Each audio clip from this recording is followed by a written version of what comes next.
तो कालक्रम पर हम बात करेंगे आगे।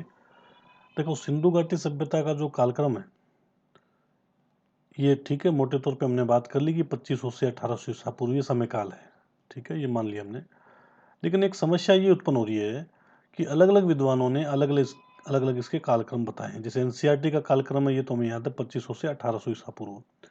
इसके अलावा भी कई सारे तथ्य हैं जो हमें याद करने हैं, जो मैं आपको बड़े ही आसान तरीके से याद करवा दूंगा। देखो, हिस्ट्री केवल तथ्यों का संकलन मात्र नहीं है। अगर उसे घटनाक्रम के साथ में समझा जाए और अ, किसी भी चीज के साथ में अगर लिंक कर दिया जाए, तो आपको आसानी से तो तथ्य भी याद हो जाएंगे। तो चलते हैं आगे। तो सिंधु घाटी सभ्यता के समकालीन मेसोपोटामिया मेसोपोटामिया इराक को कहा जाता है। ठीक है, इराक। तो इराक या मेसोपोटामिया का एक शासक था। इस शासक का जो नाम है वह है सारगोन। यहाँ आप देखेंगे तो इसका नाम है सारगोन। ठीक है, इस सारगोन शासक का एक अभिलेख मिला है। इस अभिलेख के माध्यम से ये शासक कहता है कि सिंधु घाटी सभ्यता का जो समय काल है वह समय काल है 3250 से लेके 2750 ईसा पूर्व। ये समय काल बताता है कितना, 3250 से 2750। अब ठीक है, ये अपने प्राग को भी साथ में जोड़ के चल रहा होगा। हम इसके कालक्रम सही है या नहीं है इस पर चर्चा नहीं करेंगे, हमें तो केवल ये याद करना है। तो अब कैसे याद करें, देखो इसको भी जोड़ लो साथ में। जॉन मार्शल और सारगोन दो महत्वपूर्ण व्यक्ति। एक तो सिंधु घाटी सभ्यता के समकालीन शासक है और एक सिंधु घाटी सभ्यता का मुख्य रूप से जो पुरातत्व विभाग का महानिदेशक था। तो मुख्य व्यक्ति हो गए। तो दो मुख्य व्यक्ति, दो टाइम पीरियड एक जैसे, 3250 से 2750, नंबर 1 याद हो जाएगा। वत्स को भी साथ में ले लो। ये तीन तीन लोगों का हम जोड़ा बना के चलेंगे। 3250, 2750, 3250, 2770, और इसका भी टाइम देखो 27 के आसपास, ये 2700। तो 3500 से लेके 2700 ईसा पूर्व समय काल है। ये वत्स के द्वारा बताया गया। तो तीन जोड़ा बन गया, तीन कालक्रम का। 3250, 2770 सारगोन और सेम जॉन मार्शल। वत्स के द्वारा 3500 से 2700 टाइम पीरियड बताया गया। ये तो इतनी बात आपके समझ में आ गई। अब इन तीन लोगों का जोड़ा बना के चलेंगे हम आगे। देखो कैसे। मेके, हिलर पिगट, फेयर सर्विस। तीन लोगों को एक साथ ही आपको पढ़ना है कि मेके, हिलर पिगट और फेयर सर्विस क्या टाइम पीरियड है। 2800 से 2500, 2500 खत्म, 2500 से 1500, फिर थोड़ा नीचे जाएगा तो ये 2000 से 1500, 28 25 25 15 2015। ठीक है, तो ये भी मिलता जुलता है ना, 28 25 फिर 25 15 फिर 2015। तो ये सब मिलते जुलते टाइम पीरियड है। तो इनको साथ में हम लेंगे कैसे, मेके, हिलर पिगट, फेयर सर्विस। जैसे ऊपर आपने लिया मार्शल, सारगोन और वत्स, है ना। तो आगे तीन टाइम पीरियड को फिर से आप जोड़ी के रूप में देखेंगे, जोड़ा बनाएंगे इनका।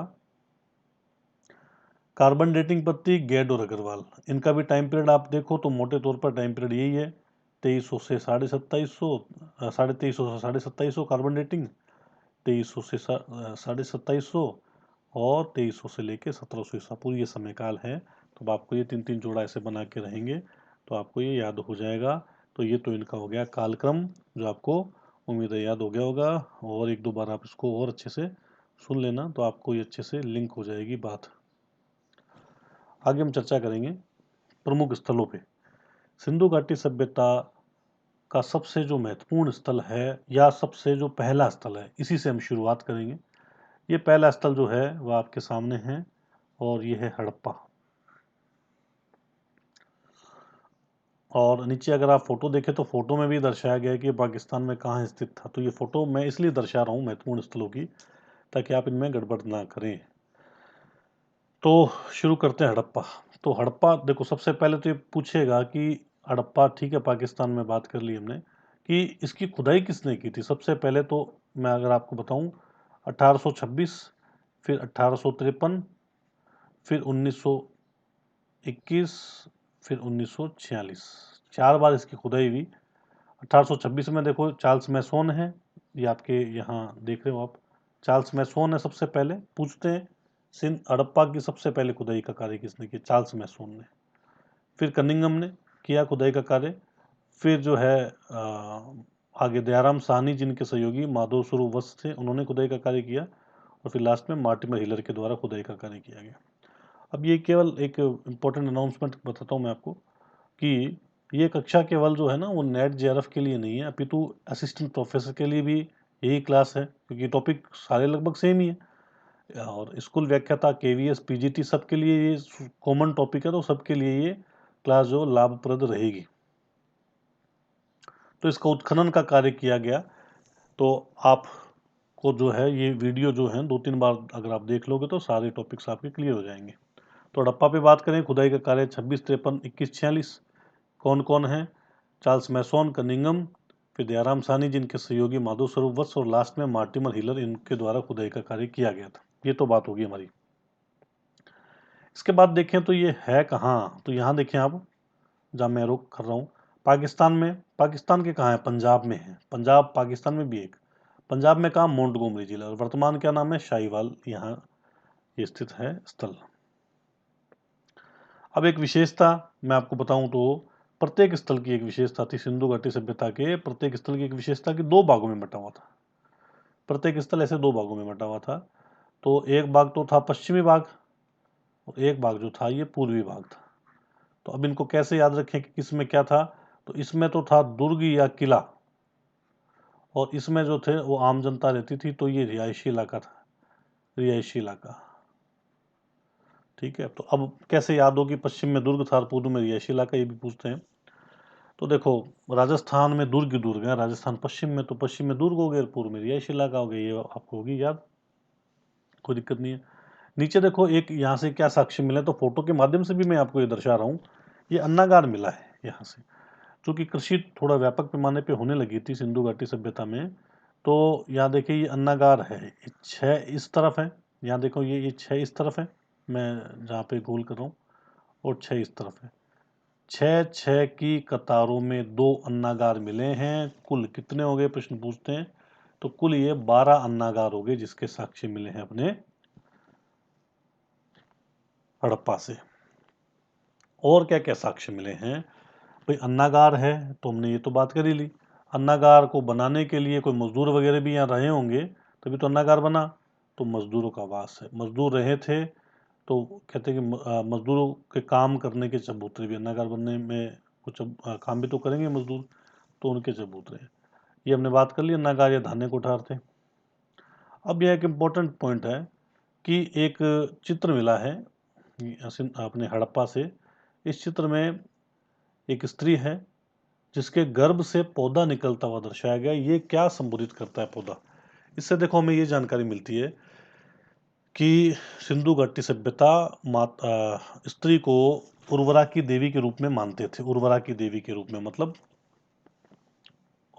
उत्पन्न करने की देवी के रूप में, यानी स्त्री जो थे उनको इतना सम्मान दिया गया था कि यहाँ का जो समाज था ये मात्र सत्तात्मक समाज था, मात्र सत्तात्मक परिवार था। फिर यहाँ से कब्रिस्तान मिला जिसको 837 नाम दिया गया। 837 कब्रिस्तान कुछ इस तरह से, मतलब एक कब्र मिली है, और जैसे ये कब्र मिली है, उस कब्र के अंदर एक डेड बॉडी को लेटाया गया। ठीक है, और इस डेड बॉडी में ये जो जिस ताबूत में लिटाया गया है, ये पूछते हैं प्रश्न कि ये ताबूत किससे बना हुआ है? तो एक तो ये देवदार की लकड़ी से ये ताबूत बना हुआ है। ठीक है, ये तो एक तो बात ये क्लियर होगी, प्रश्न पूछा गया है। अब मैं ये बताऊं कि जितनी हम कक्षाएं करेंगे ना, ये कंप्लीट जब कोर्स करेंगे ना, तो जितने भी प्रश्न हैं सभी परीक्षाओं में, किसी भी एक परीक्षा का क्वेश्चन नहीं छोड़ने वाला मैं, सारा आपके कवर हो जाएगा, पहली बात तो। दूसरी बात, आपको अलग से कुछ भी पढ़ने की आवश्यकता नहीं पड़ेगी, या तो साथ साथ में आप नोट्स बनाते रहें। नोट्स नहीं बनाना चाहते तो ई बुक भी मैंने अपलोड कर दी है, और जो कि बहुत ही कम दाम पे, उसको आप खरीद सकते हैं, खरीद के उसको भी आप साथ में यूज़ करें। तो 837 कब्रिस्तान मिला है, तो यहाँ एक डेड बॉडी है, डेड बॉडी के चारों तरफ जो है मतलब डेड बॉडी एक ताबूत के अंदर पैक की गई है। अब यहाँ एक महत्वपूर्ण बात मैं बताऊं कि सिंधु घाटी सभ्यता में जब डेड बॉडी, मतलब मृतक कोई व्यक्ति होता था, तो जो जो डेड बॉडी है, तो डेड बॉडी का 3 तरह से डिस्पोजल करते थे, 3 तरह से उसका निपटान करते थे शव का। नंबर 1, उसको जला दिया करते थे जैसे हिंदू धर्म में। नंबर 2, दफना दिया करते थे जैसे मुस्लिम धर्म में होता है। नंबर 3, आंशिक शवादान किया करते थे। आंशिक शवादान का मतलब है डेड बॉडी को जंगल में फेंक दिया जाता था, और जो भी बचा कुछ अवशेष था उसे उठा के लाते थे और उसको खड्डे में डाल दिया करते थे। ये 3 तरह से डेड बॉडी का डिस्पोज़ल होता था। तो यहाँ बात आ गई कि यहाँ तो एक अलग ही तरह तरह से शव का निपटान किया गया है। ये तो कहीं न कहीं ईसाई परंपरा टाइप की देखने को मिल रही है कि एक ताबूत के अंदर डेड बॉडी है। तो ये विद्वान अनुमान लगाते हैं कि संभवतः कोई विदेशी यहाँ आया होगा और उनके धर्म में ये परंपरा होगी या उसकी डेथ होगी। डेथ होने के बाद में उसको उसके शव को इस तरह से एक ताबूत में, ये पेटी में लपेट दिया होगा। ठीक है, तो ये बात होगी। अब 837 की जब बात हो रही है ना, तब मैं एच संस्कृति की भी बात करूँगा, क्योंकि जो भी हम पढ़ेंगे बहुत ही विस्तार पूर्वक पढ़ेंगे। तो आपको हर टॉपिक इतना विस्तृत बताऊंगा कि आपको किसी भी तरह की कोई भी पुस्तक पढ़ने की आवश्यकता नहीं पड़ेगी। जितनी भी पुस्तकें हैं उन सब का सार है जो मैं आपको पढ़ा रहा हूँ। तो बात आती है एच संस्कृति क्या है, प्रश्न पूछते हैं। तो देखो, मैं आपको बताता हूँ कि जब देखो हुआ क्या कि ये हड़प्पा एक स्थल है, मान लेते हैं, ठीक है। हड़प्पा में ये यहाँ पे मिला है, मान लो R37। ये है हड़प्पा, एक नगरीय ढांचा। जब इस नगरीय ढांचे का पतन हो गया ना, तो इसी जगह पर जहाँ पर अपने R37 कब्रिस्तान था, उत्तर हड़प्पा काल में एक संस्कृति आई। इस संस्कृति को कहा गया है क्या, एच संस्कृति। अब ये आपके होगी क्लियर बात। तो एच संस्कृति का मतलब उत्तर हड़प्पा काल का वह स्थल जहाँ पहले किसी समय यानी परिपक्व काल में या नगरीय काल में कब्रिस्तान एच हुआ करता था। तो ये बात आपके समझ में आएगी। इसके बाद में नेक्स्ट पॉइंट जो है वो आप देखें कि सिंधु सभ्यता की अभिलेख युक्त मुहरें, मुहर है, मुहर पर इनकी लिपि खुदी हुई है। ये तो सबसे ज़्यादा यहाँ मिली है। वैसे संख्या में अगर मुहर का पूछे तो संख्या में ये मुहरें जो मिली है मोहनजोदड़ो से मिली है। इसके अलावा यहाँ के साक्ष्य क्या है, देखो पीतल की इक्का गाड़ी, ये मैं आपको थोड़ा सा क्लियर कर देता हूँ, आपके ये इसमें गड़बड़ नहीं होगी। देखो हुआ क्या कि ये अपने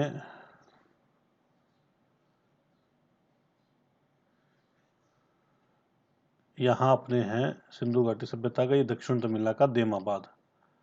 क्योंकि देमाबाद के बारे में हम जानते हैं कि देमाबाद में तांबे के साक्ष्य मिले। तो आपसे पूछे तांबे की इक्का गाड़ी पूछे तो है देमाबाद। और आपसे जैसे ये हड़प्पा है, और पीतल की इक्का गाड़ी पूछे, पीतल तांबा अलग अलग है, पीतल की इक्का गाड़ी पूछे तो वह हड़प्पा से। ये मैंने आपको क्लियर कर दिया, गड़बड़ मत करना, इस बात को समझ लेना अच्छे से। और एक चित्र मिला है जिसमें सांप, गरुड़ एक पक्षी है जिसके द्वारा सांप को दबाया हुआ दर्शाया गया। ऋग्वेद में हड़प्पा शब्द के लिए हरियूपिया शब्द का प्रयोग किया गया। ये आ गया हड़प्पा से क्या क्या प्रमाण मिले हैं। अब बात करते हैं मोहनजोदड़ो पे। देखो मोहनजोदड़ो की खुदाई 1921 में हमने देखी थी, दयाराम साहनी के द्वारा खुदाई का कार्य किया गया था हड़प्पा में। उसके अगले साल ही 1922 में, पहले पॉइंट में आप ये देख रहे हो, 1922 में राखलदास बनर्जी के द्वारा खुदाई का कार्य किया गया। तब हुआ कुछ इस तरह से था कि जॉन मार्शल जो कि मैंने आपको बताया पुरातत्व विभाग के महानिदेशक थे, इनको क्या मिला, एक स्तूप मिला था। इस स्तूप की खुदाई कर रहे थे। खुदाई करते करते करते करते ये स्तूप तो मिल गया है ना। इसी स्तूप के नीचे कहते हैं शाहजी की ढेरी भी मिली थी, जिसमें इंद्र, ब्रह्मा और बुद्ध और कनिष्क 4 लोगों की मूर्तियां भी मिली थी। लेकिन जब ये खुदाई करते करते थोड़ी गहराई में चले गए तो इनको मोहनजोदड़ो प्राप्त हुआ था। मोहनजोदड़ो का स्नानागार भी इनको प्राप्त हुआ था इसी समय। तब इन्होंने कहा तो ये तो विश्व का आश्चर्यजनक नमूना है, आश्चर्यजनक निर्माण है। ये जॉन मार्शल के शब्द हैं।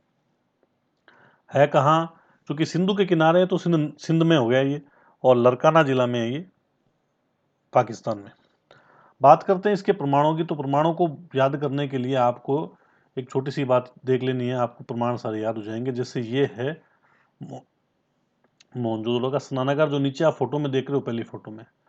एक तो क्वेश्चन ये पूछते हैं इसकी सीढ़ियाँ कैसे उत्तर दक्षिण दिशा में, एक तो पॉइंट ये हो गया।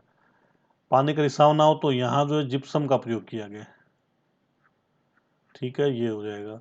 ऊपर यहाँ जो है स्नानागार के ऊपर पुरोहितों का आवास था जिसमें स्तंभ लगे थे, ठीक है, ये इतनी बात क्लियर।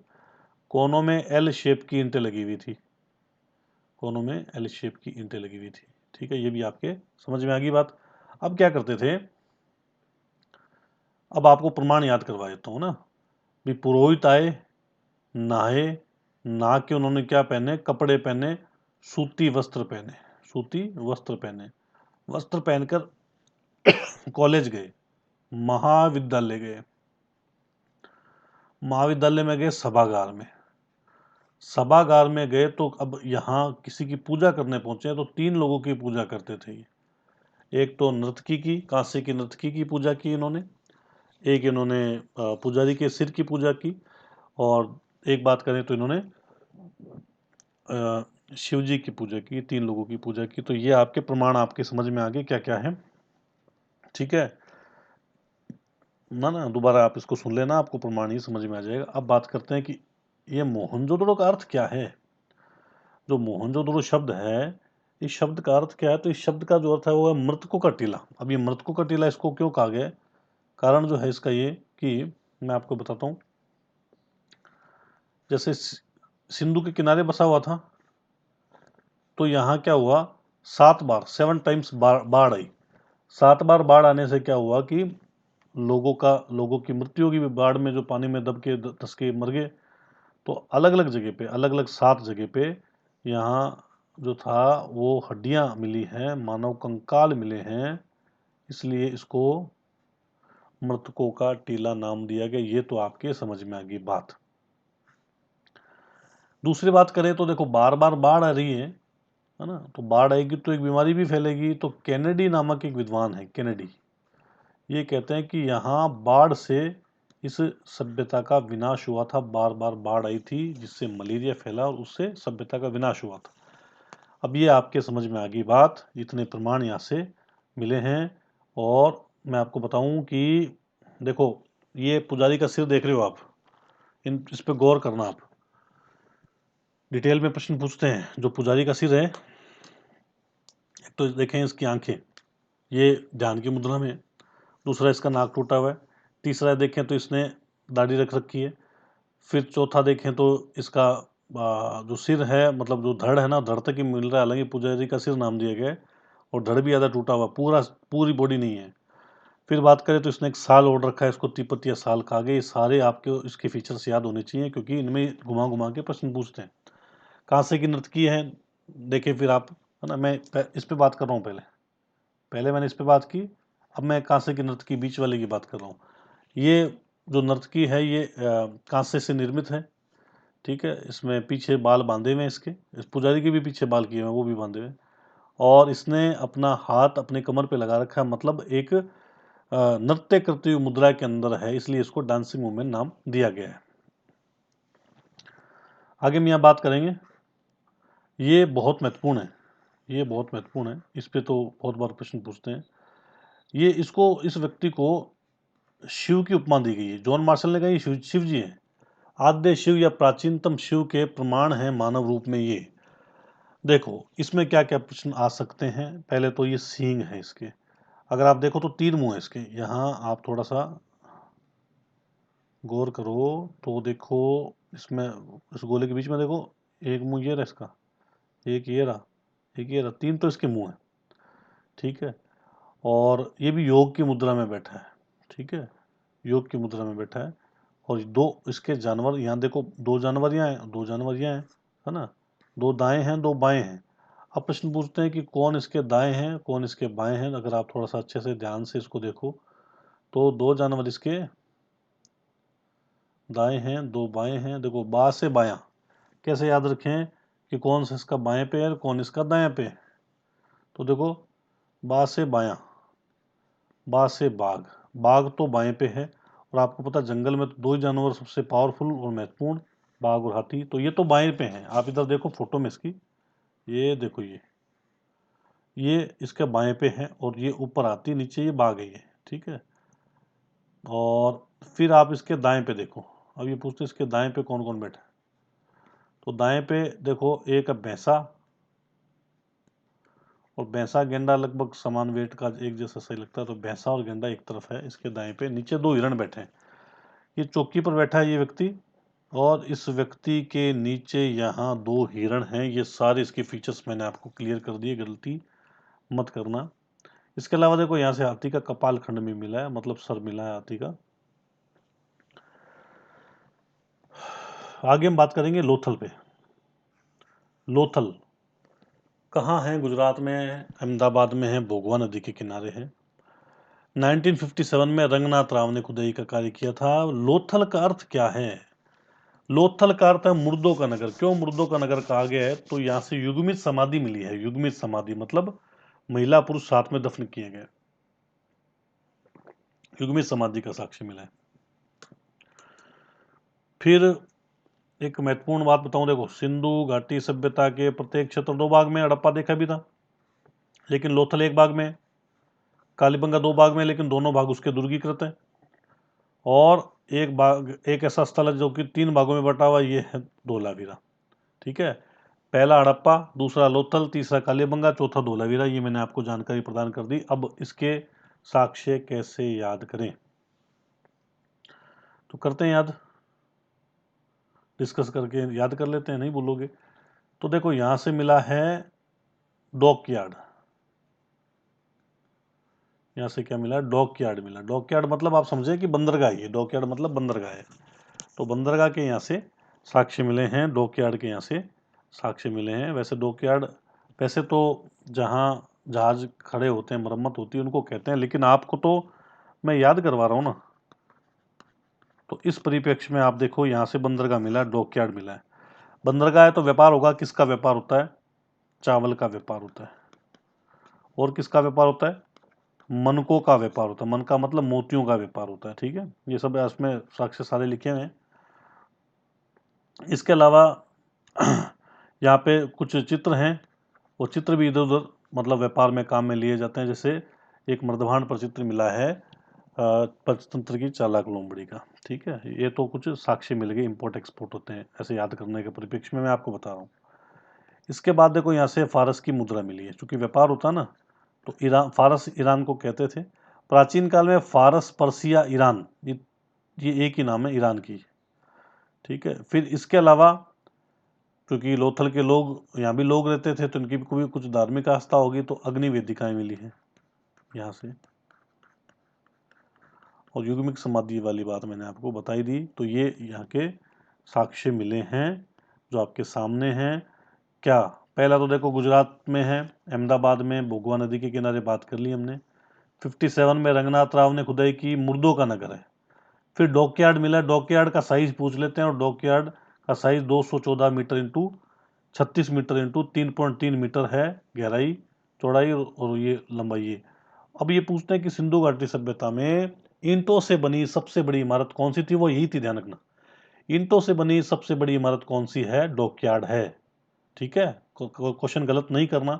कुछ इसको कहते हैं कि अन्नागार बड़ा है, कुछ कहते हैं महाविद्यालय बड़ा है, लेकिन ध्यान रखना एकदम स्पष्ट है। जो मैं आपको जानकारी दे रहा हूँ, प्रमाणिक जानकारी दे रहा हूँ, नई जो रिसर्च हुई उसके आधार पर जानकारी दे रहा हूँ। तो आप इधर उधर की कुछ गाइडों में कुछ अनर्गल लिखा होगा तो उसको मैं नहीं मानता। बिल्कुल परफेक्ट जो एकदम जानकारी है वही आपको मैं दूंगा। इसके बाद देखो एक भाग में बटा हुआ है, अग्नि वेदिकाएं मिली है, बात कर ली। चावल मिला है, युग्मित समाधि मिली है, फारस की मुद्रा, पंचतंत्र की चालाक लोमड़ी, और अनाज पीसने की चक्की, मनका बनाने का कारखाना। ये सारी बातें मैंने आपको याद दिला दी। ये इसका यहाँ ओरिजिनल जो वर्तमान में, ये जो है ना, इसका ओरिजिनल है ये वाला जो है ना, ये अभी भी जो बंदरगाह या डॉकयार्ड कह सकते हो। और ये डॉकयार्ड क्या होता है मैंने आपको अलग दूसरी फोटो में ये दर्शाया, आप आराम से इनको देख सकते हो। देखो फोटो देखने का या दिखाने का मेरा उद्देश्य ये है कि कोई चीज़ आपके दिमाग में अच्छे से बैठ जाए, अच्छे से आपको याद हो जाए, और आप कोई गलती ना करें। ठीक है, ये मेरा उद्देश्य है। तो आगे हम बात करते हैं कालीबंगा पे। कालीबंगा को याद करने के लिए देखो, एक तो ये कालीबंगा जो शब्द है ना, ये काली रंग की चूड़ियाँ यहाँ से प्राप्त हुई, इस वजह से ये मिला है। और ज़्यादातर लोग जानते ही होंगे कि ये तो राजस्थान में हनुमानगढ़ जिले में अभी लुप्त हो चुकी सरस्वती, और वर्तमान पूछे तो गग्गर नदी के किनारे ये बसा हुआ है। गग्गर नदी के किनारे ये बसा हुआ है। और ये हमने बात कर ली कि इसके दोनों भाग जो हैं वो सुरक्षा दीवार से ऐसे घिरे हुए हैं। अब बात करते हैं किसने खुदाई का कार्य किया। पहले अमलानंद ने किया, ए पहले आया, बी बाद में, बी के थापर बीबी लाल ने बाद में खुदाई की। अब किसी किताब में 52 लिखा है, किसी में 53 है, तो ये इसमें 52-53 में खुदाई हुई थी अमलानंद घोष और 60 में लाल थापर के द्वारा। अब देखते हैं कि इसके साक्ष्य हमें कैसे याद करें। इसके साक्ष्य भी हमें कहीं ना कहीं कनेक्ट करना ही है आपको याद कराने के उद्देश्य से, है ना। केवल जो है मैं आपके सामने तथ्य रख दूं तो उसका क्या लाभ होगा, फिर पढ़ने का फायदा क्या। तो देखो, कालीबंगा कालीबंगा में जब खुदाई का कार्य किया गया था ना, कालीबंगा में जब खुदाई का कार्य किया गया था तो 5 अलग अलग निर्माण स्तर प्राप्त हुए थे। ठीक है, 1 2 3 4 5, 5 अलग अलग क्या हुए, अलग अलग निर्माण स्तर प्राप्त हुए थे। ये भी प्रश्न आया हुआ स्कूल व्याख्याता 12-13 में। दो थे, प्रारंभ के जो दो थे ये तो थे प्राक, और आगे के जो 3 थे ये थे विकसित। देखो, प्राक का मतलब होता है ग्रामीण और विकसित का मतलब होता है शहरी, हमने बात कर ली। जब प्राक के साक्ष्य मिले हैं, गांव में क्या क्या मिलता है, गांव में देखो खेत मिलता है, जुते हुए खेत के साक्ष्य, 2 फसलें एक साथ मिली, चना और सरसों की। कच्ची ईंटों के साक्ष्य मिलेंगे। ठीक है, नालियां या तो मिलेगी नहीं नालियां, या मिलेगी तो एक आध जगह लकड़ी की नालियां भी प्राप्त हुई है। और अगर मैं बात करूं भी, पशुपालन ज़्यादा कहाँ होगा, ग्रामीण इलाके में होगा।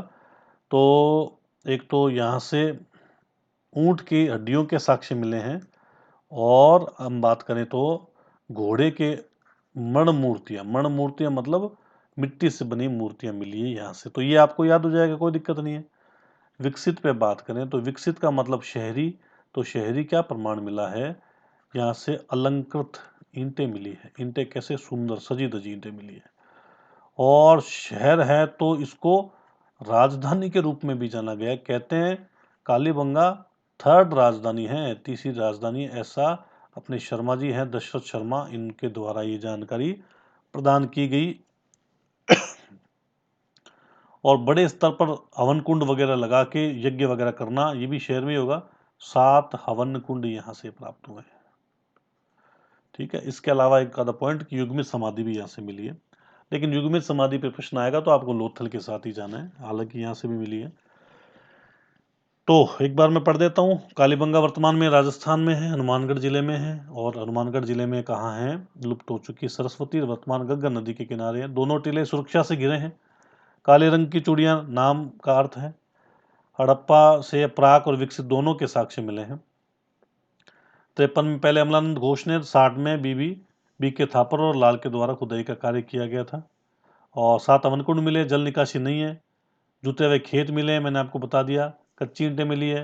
युग्म शवादान मिले, बता दिया। एक ये रह गया, अग्नि से नष्ट हुए और भूकंप से नष्ट होने के भी साक्ष्य मिले। ऊंट की हड्डियां बता दी, अलंकृत ईंटें, घोड़े के अवशेष हैं। दशरथ शर्मा ने तीसरी राजधानी कहा, 5 निर्माण स्तर प्राप्त हुए हैं।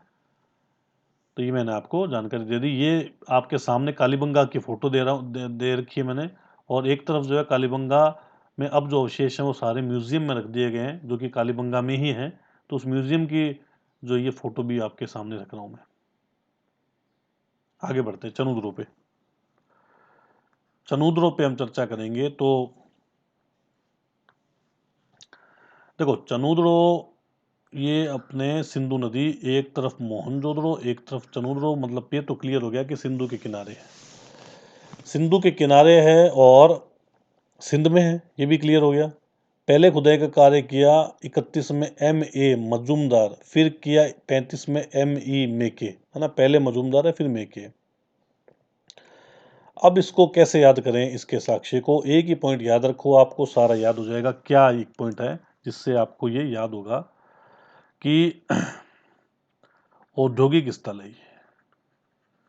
नेट में प्रश्न पूछा गया, निम्न में से कौन से औद्योगिक स्थल है।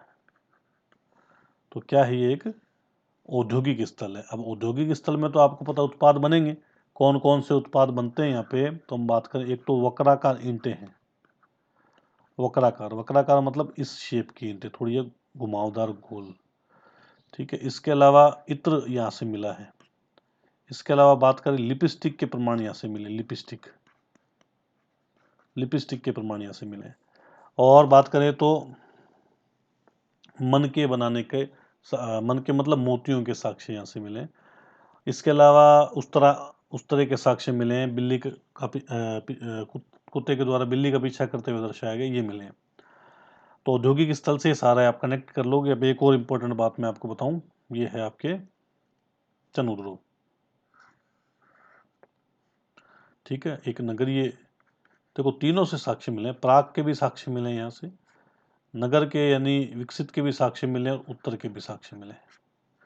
नगरीय टाइम में हमने देखा ये औद्योगिक स्थल था और क्या क्या प्रमाण मिले ये तो हमने पढ़ लिया।